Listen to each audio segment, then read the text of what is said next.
Welcome, fellow bookworms, to Tibra's Den. My name is Whitney, and it is day 12 of Bookmas. So we are at the halfway mark.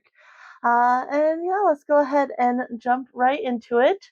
So I have read my chapter of A Heart for Christmas by Sophie Jomain. I'm DNFing at this point. Today's chapter was just one step too far. So this one you have April, and she ended up needing a heart transplant. So she's visiting her father for the first time in like 3 years. It's like the 3-year, coming up to the 3-year anniversary when she got her heart transplant. She's supposed to be 19. They read very young. The parents bickering and fighting. There's that drama. And her love interest is supposed to be her best friend's brother, Augustin. And she doesn't want her best friend to know because her best friend's always harping about her brother and the girls he dates and such. And so she's really nervous about what her best friend would think if she knew that she was into her brother. So that would all be fine, but there's just so much drama, so much angst. Everybody's always telling her, like, her mother's super controlling and wants her to be extra careful, and everybody else is like, you can't let fear rule your lives, and you need to, let go of that and live your life. And there kind of is a fine balance. She does need to be more careful than other people, but yeah, she can't let fear just rule her life. But that was like the first part, was all this drama and everybody like harping on her. We got a few interactions with the love interest that was fine, but it always ended in drama. You randomly inserted an ex-boyfriend that's messaging her all of a sudden, which she didn't even do anything with, so why add that drama? And so the first part of the book, her best friend's not even there, and then the last 2 chapters, her best friend has arrived. And so they were kind of talking, and because they were trapped in by a snowstorm, so they all stayed the night at a chalet. Eva, her brother, and then April, and Augustin's friend Jimmy, who Eva is interested in. So something happens between Eva and Jimmy, and Eva's all upset, and so they're kind of having this conversation, and April's like, why don't you like your brother? Like, what's going on there? And there was this situation with a girl. And little spoiler here, so if you don't want, just skip a few. But basically, they were dating, and then they ended up sleeping together. And then he decided it was a mistake. He wanted to focus on his studies and such. And the girl ended up trying to off herself. So trigger warning for that. And that took it one step too far. Like, really, like, she's just adding as much drama and trauma like as she can in here, instead of focusing on the romance and April, coming out of her shell and starting to live life again, which is what I want. That's the story I want. But yeah, that bit was just one step too far, and I'm just like, nope, I'm not doing it anymore. Like, just took it too far, and I'm over it. So this one's getting DNF, so we won't be chatting about it anymore. So there is that one. My husband and I did read the next story in Mystery for Christmas by Cynthia Manson. We're reading this on odd days. And this one was The Marley Case by Linda Haldeman. This one was okay. Like, I didn't really love it. My husband's not really enjoying this, and so I don't know, we might end up just like calling it good on this one as well. I don't know. I'll talk to him later. We've been reading these, like I said, on odd days, so we won't get back to this till tomorrow anyway. But the Marley Case was based on A Christmas Carol and Jacob Marley.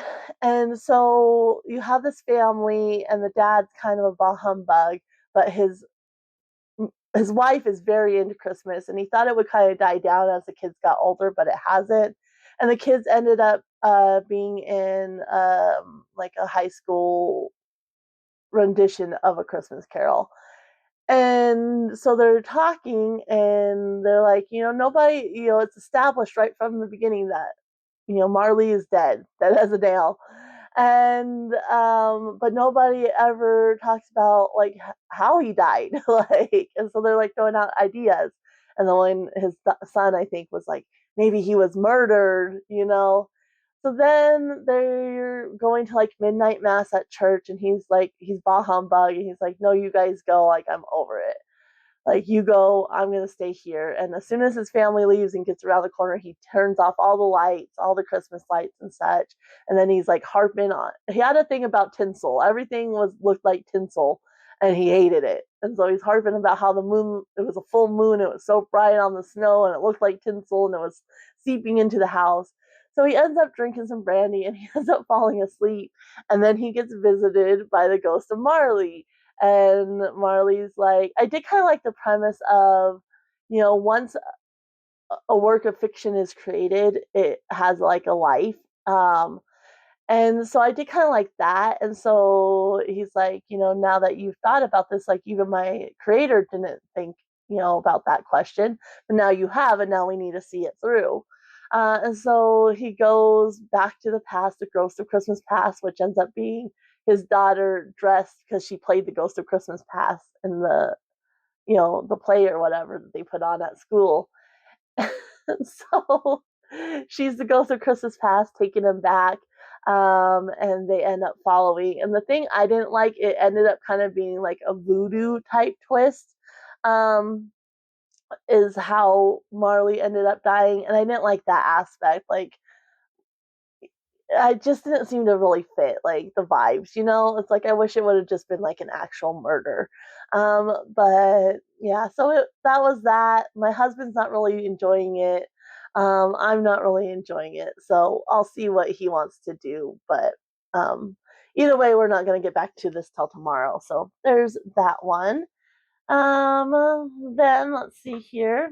I did read 3 more essays in Spending the Holidays with People I Want to Punch in the Throat by Jen Mann. The first 2 were really short, and so I just wanted to read another one. And then that one ended up being like super long. So we have sometimes it's hard to tell the difference between a home invasion and an overzealous crew of Christmas carolers. And so basically, her husband and her are at home one night, and it's late, and they get a knock on the door. And so they're like, "What's going on?" And she's like, "Maybe like I heard about those people that knock on the door, and then if nobody answers, they break in and steal all the Christmas presents. Maybe it's those type of people." And so they're kind of peeking. And her husband goes, "No, it's carolers." And so she's like, "Let me see." And she goes to look, and she makes eye contact with a woman from their church. And so, and her husband's like, "No, you weren't stealthy enough. You go listen to him. I'm not going." So she goes out, but she goes out without a coat. And she's like, "This really isn't necessary. Isn't it too cold for this?"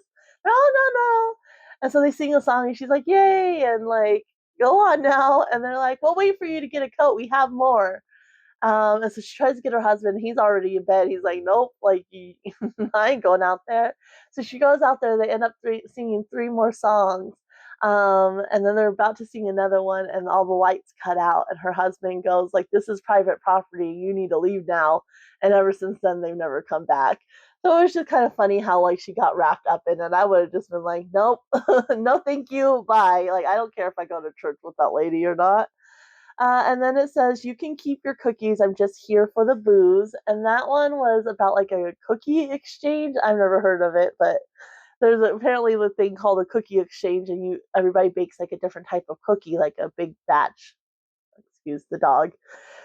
Of like 6 dozen cookies, and then you take it to the cookie exchange and exchange cookies, so that way everybody can have different um, types of cookies without baking a bunch. It's supposed to make it less work. And she's like, "But I wouldn't bake cookies at all." So it's not really less work, it's creating more work for me. And so yeah, she's just talking about how like, and she doesn't like, she only likes chocolate. She hates coconut. She doesn't like sugar cookies. And then she's like, "And if anybody has, I don't like cats or dogs, and I don't want their hair in my cookies. So if anybody has a cat, like, I ain't getting their cookies either." And then you find out she leaves her cookie recipe for you. And it's literally pretzel covered in chocolate. So it's not even an actual cookie. So that one was pretty funny. And then it says Suburban Mom's Endless Christmas Conversation Loop. And that one was really funny because it referenced back to the cookie story. And so basically, she's talking about how the suburban moms will, go to the store to buy like presents for like not immediate people, but like, a teacher or sorry, she was like licking or something, a teacher or like your masseuse or something, your pedicurist, I don't know. So, and how like they just have like this conversation loop and they like try to one up each other basically. And so she'll just eavesdrop like on the conversation.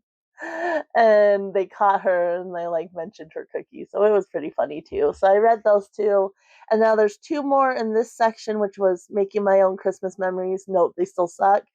So I think I'm going to read those two tonight. And then the next one, section 3, is other holidays that still annoy me in no particular order. And there's 5 there. So I'm going to read the 2 tonight, and then I might just finish off the 5 tomorrow of the other holidays. I'll just have to kind of see how it goes. So I am, like I said, still really enjoying this. I find it really funny. So I'm making progress there. I did finish, I think this was day 8, Let It Snow, which has stories by John Green, Maureen Johnson, and Lauren Miracle. Now, this is YA2, but it was really. Lay down, baby? Hide behind me. It was really quite enjoyable, the stories and such. My favorite was definitely the one by Maureen Johnson, which was the Jubilee Express. I will say the authors, because they're interconnected, and the authors did a fantastic job. Like, even though it was by 3 different authors, the different stories, they did a fantastic job. Like, you could tell they really worked together because, like, they would reference different characters from the other stories or locations in the town and such. And so it felt very, very cohesive. Like you felt like you were in this town, even though it was 3 different authors. And like I said, my favorite was the first one, which was by Maureen Johnson, called The Jubilee Express. And basically, you have Jubilee, and she's from like Richmond or something, which is like 2 or 3 hours away from, I think it's Graceland is the town, what it's called? Gracetown. There you go, Gracetown. And so her parents end up getting arrested over this like Christmas village fiasco because every year they go down to the manufacturer place and you want the numbered piece basically. And so last year they dropped it from 100 to 10 and so they had issues, and then this year there was the Jobly 5 or something. I don't remember what it's called. But basically 5 individuals got in the fight and her parents were rounded up within that. So they're in jail, and she was supposed to go to her boyfriend's. His family has this big to do each year, and they got together last year, so it's their anniversary and everything. And he's always very busy and whatnot. So she's supposed to go there, and her parents get arrested, and so she ends up getting sent on a train to go to her grandparents. Well, the train hits a snowdrift outside of Gracetown and stalls. So she ends up going to this Waffle House, and she meets this guy, and he ends up bringing her back home, and she stays with it's his mom, him, and his little sister. So she ends up staying with them. The only thing I love that story, I like the characters. I like you have kind of Jubilee as a narrator, and I liked the way she narrated the story and such.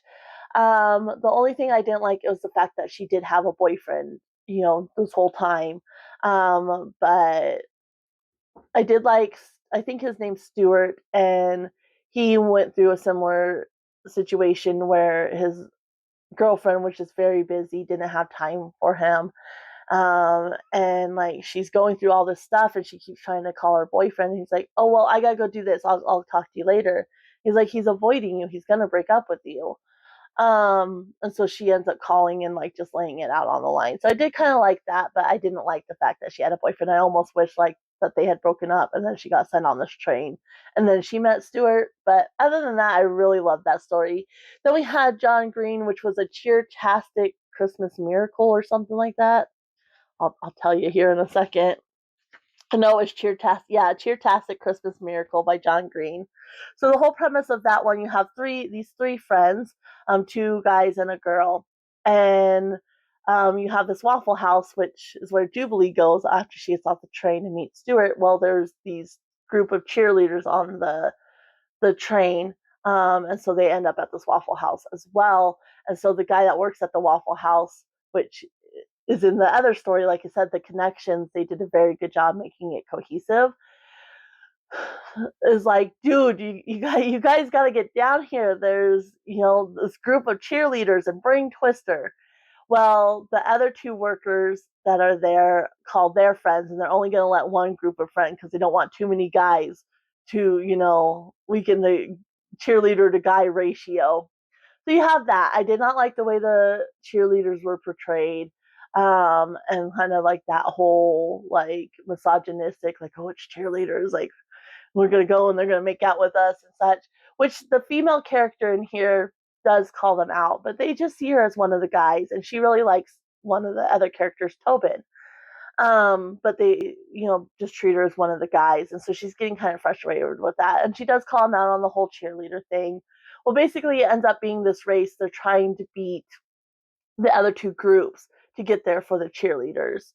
And so I didn't like that. Right off the bat, they're making jokes, like, because she's female, they're watching James Bond, and he's hot, and that's so gay. It's like, no, it's not. Like, I'm a girl. And even so, even if it was, like, no. So he's making jokes about, it being gay or whatnot. And then they make a joke. He makes a joke, and I get, like, teenagers do probably act like that, but to me, like, when you're putting a book made for teenagers and you're making a bad example, and so they make a joke about how the Waffle House is always open because they're like, well, it's it's the big storm and such. Like, why are you even open? And it's like, Waffle House is always open, like Lindsay Lohan's legs, and it just was very distasteful. And then you have like the jokes and the whole cheerleader thing. But I like the characters, and I like kind of the race to get to the Waffle House. And so there's that. And then the last one was Lauren Miracle's The Patron Saint of Pigs, and I did not like that one. Like I said, it ties into the other ones very nicely with the other characters and the references and such. But basically, the premise of that one, you have Addie, and we meet Jeb in the first one. He's on the train with Jubilee. And so we meet Jeb that first one, and he's like, my girlfriend cheated on me, and we broke up, but I'm trying to like get to her. And so you have Addie, and her and Jeb again have been dating for a year. And she ended up making out with another guy at this party because Jeb is kind of not very expressive, and he doesn't like PDA and such, and she wants like that expression and like, that validation essentially. And so Addie as a character is not likable. And I know it was kind of done on purpose because like her friends call her out on it. Like, you're self-absorbed. Like, you're not a bad person, but you are self-absorbed. And her friends kind of call her out on it, which I like. But basically, she made out with this other guy, and she's very woe is me, and it just got really annoying. But so she had emailed Zeb, and then because of the whole train fiasco, and he got stuck at the Waffle House, and he couldn't get to her, and so he said, "We'll see." When she emailed him about meeting up to talk, he's like, "We'll see." Well, he's trying to get to her, and then the whole train fiasco. So she's all upset because he didn't show up, and it's like, even if he hadn't, like, he was trying to get to you, and even if he hadn't actually shown up, like, girl, like, it doesn't matter. He's the wrong party here. So if he doesn't want to, if he just wants the clean end. And the ridiculous thing is, like, the next day she goes and tells him about making out with this other guy, and then she breaks up with him. He's like, it's okay.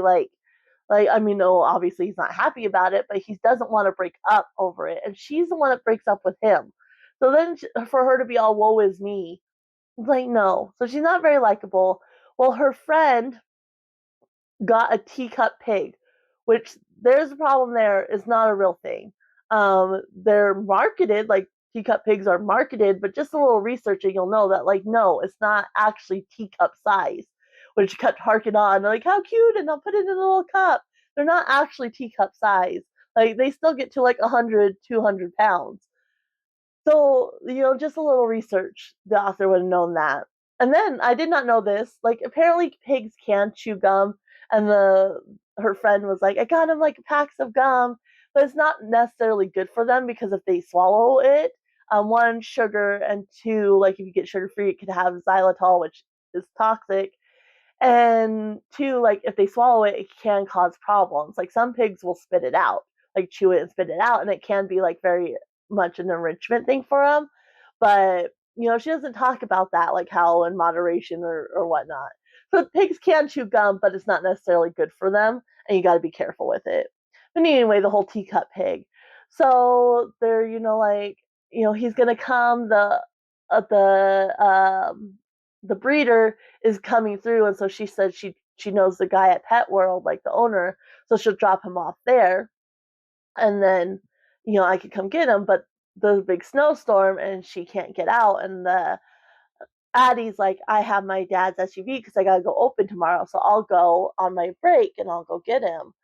But she's self-absorbed, and so she ends up, well, things happen at this because she works at Starbucks. Things happen and kind of fall apart, and then she's like, her friend calls her like, "Did you get the pig?" And oh shoot, and she's like, this is what I'm talking about because it's her other friend, and she's like, "This is what I'm talking about," and she's like, "I'm going to get him now." Well, the guy at the store hates her, like the guy that works there, because he asked her out and she never responded. And she's like, I never got the note. And then he's also friends with Jeb, and he's upset how she treated Jeb. So there's that whole thing, and then it turns out he sold the pig, and so she has to go track down this pig. But it's just like the whole pig thing was ridiculous. And her as a character was very unlikable. It's understandable you made a mistake, you know, but the woe is me when not only did you make the mistake and you hurt Jeb, but then you're the one that broke up with him. He said he didn't want to break up, and you broke up with him. Like, and then to be woe is me because he didn't show up. Like, it just was annoying. So I ended up giving this 3 stars. Um, I was leaning kind of between 3 and 4, but based on the pig one and then the ick factor of the John Green one, and the little problem with, you know, Jubilee already having a boyfriend in the first one, I ended up giving this 3 stars. But overall, I did enjoy it. It was a fun holiday read. It is YA and it reads YA, like not YA in a better, more realistic way than whatever this trash is. So there's that. But yeah, it was like there was issues with it, but overall it was a fun time, and I liked how cohesive it was between the 3 stories. So there's that one. We did end up reading The Butcher's Masquerade, and we finally learned what happened on the cliffhanger, so that was nice. Didn't read a whole lot of it because I was pretty tired last night. And unfortunately, I did not get to day 10 or day 11's pick last night at all. So today we have A December to Remember by Ginny Baird. I'm going to start today with this one because I'm very, very excited. And I'm going to make sure I switch over at some point to The Christmas Fix by Lucy Score because I really, really want to read both of these. Like I said, I've read both of these authors before, and I'm just very excited about both of them. So I'm going to start with this one, move over to this one, and then, of course, we have today's pick as well. And we also have the next section in the Advent story, Christmas Eve Love Story by Ginny Baird, which is what my husband and I are reading on even days. This next section isn't that long. I peeked, it's like 27 pages, so hopefully we can fly through this. And dinner's already going. We're doing a crock pot stew, so that's great.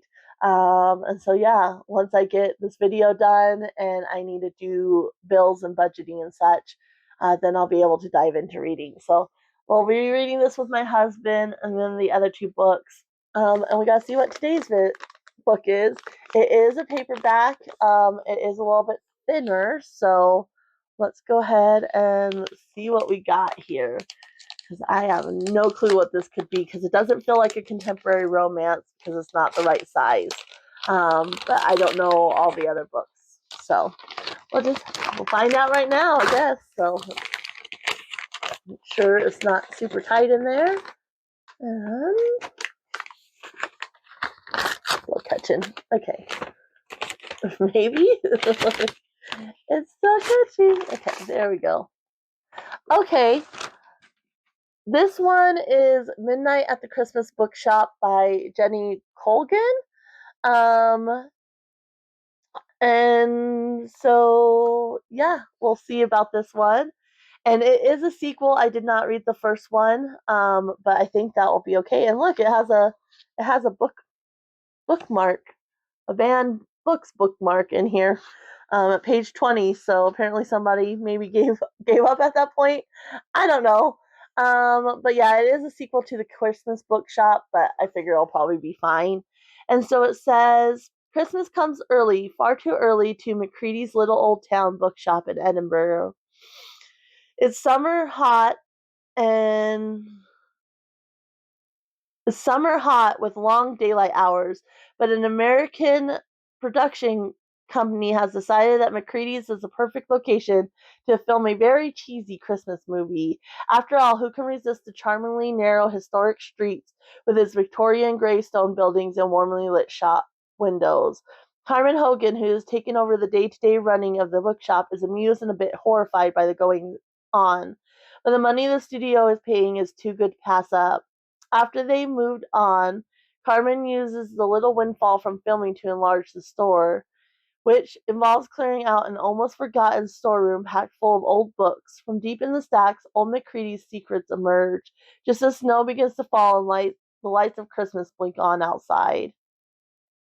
So, yeah, I just came across this as I have I think at least one other book by this author, and I've never read this author before. And I just came across this at a thrift store and picked it up for Bookmas. So, it's not necessarily one I'm super duper excited about, but I am interested in giving it a try, obviously. And then I think I have actually two more books by this author that aren't part of the Christmas.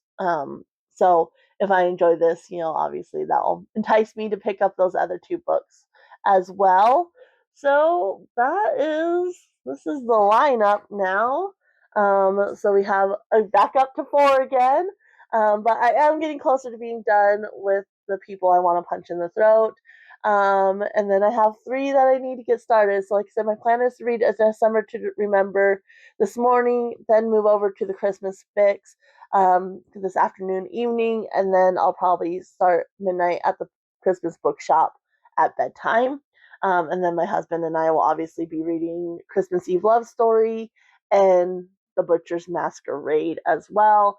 And definitely not going to be even trying to get to Wild Women in the Blues, because obviously I have other things I need to focus on, but it's still in my head and I really do want to get back to it. So hopefully I can get in a lot of reading today. I just have laundry to do. So yeah, fingers crossed. But I'll be back tomorrow to let you know how it goes.